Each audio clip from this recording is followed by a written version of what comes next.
نبی صلی اللہ علیہ وسلم نے فرمایا، ایک روایت میں ہے کہ میری امت کے 10 حصوں میں سے اللہ نے 9 حصے روزی تجارت میں رکھی ہے. 9 حصے روزی تجارت. آج بزنس کو پروموٹ کرنے کی ضرورت ہے مذہبی اعتبار سے ہمارے ہاں. اچھا، میں ایسے ایسے تاجروں کو جانتا ہوں کہ افغانی تھے، انہوں نے اسکریپ کا کام شروع کیا، ادھر سے کچھ مل گیا اٹھا کے بیچا، اور ہوتے ہوتے محنت کرتے کرتے آج ان کا کروڑوں کا بزنس ہے. اور ایسے لوگوں کو بھی جانتا ہوں جن کے ابا نے لاکھوں روپے خرچ کر دیے اپنے بچوں کو بزنس پڑھانے کے لیے، ان کا ہزاروں کا بھی بزنس نہیں ہے. تو میں نے اسی تاجر سے سنا جو افغانی تھا نا، جو بیچارہ کچرا چنتے چنتے کروڑ پتی بن گیا. ایک دن مجھے کہنے، میں نے کہا آپ نے بزنس کتنا پڑھا ہے؟ اس نے کہا مفتی صاحب جو بزنس پڑھتا ہے وہ بزنس کے علاوہ دنیا کا ہر کام کر سکتا ہے. اب پتہ نہیں یہ صحیح اس کا تجزیہ تھا یا نہیں تھا. اس نے کہا بزنس جو پڑھ لے گا وہ بزنس کے علاوہ دنیا کا ہر کام کر لے گا. تو واللہ عالم، یہ تو آپ ہی کا، آپ بتائیں گے صحیح کہا ہے کہ نہیں کہا. یہ کرنے سے آتا ہے نا، ظاہر پڑھنے سے نہیں آتا. خیر، تو اسلام میں پہلی پوائنٹ کیا ہوا؟ تجارت کی بہت زیادہ فضیلت ہے. دوسری بات، اسلام میں تجارت کے کچھ احکام ہیں. ایک حکم تو وہی ہے جو کامن پوری دنیا میں، ایمانداری سے تجارت کرو. یہ تو گورا بھی مانتا ہے، ایمانداری سے تجارت کرنی چاہیے. رسول اللہ صلی اللہ علیہ وسلم نے فرمایا، ایماندار تاجر قیامت کے دن پیغمبروں کے ساتھ ہوگا. کتنی بڑی فضیلت ہے.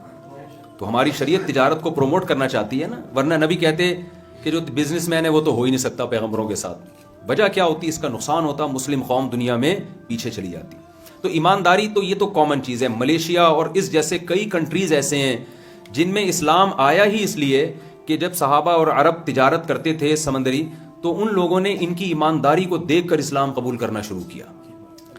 تو یہ ہمارے اسلاف تھے. ہمارے نبی صلی اللہ علیہ وسلم مارکیٹ میں جاتے، آپ صرف زبان سے نہیں بتاتے، آپ عمل سے بھی ان کو موٹیویٹ کرتے. صحیح حدیث ہے، آپ صلی اللہ علیہ وسلم بازار گئے، آپ نے گندم کی بوری میں ہاتھ ڈالا، نیچے گیلی گندم تھی، اوپر خشک. آپ نے ان صحابی سے فرمایا کہ جو دھوکہ دے گا وہ ہم میں سے نہیں. کسٹمر اوپر کی گندم دیکھ کے یہ بوری لے جائے گا. اور یہ تجربہ ہمیں سبزی منڈی کراچی میں بہت دفعہ ہوا. ہم سیبوں کی پیٹی لے کر آئے، اتنی خوبصورت پیٹی، جب گھر جا کے کھولا تو اس پہ شکر ادا کیا کہ بس سیب نکل آئے اندر سے، گلے سڑے، ورنہ بم نکل جاتا کیا کر لیتے بھائی. ہم کوئی پتہ نہیں ہوتا کراچی کے حالات کا.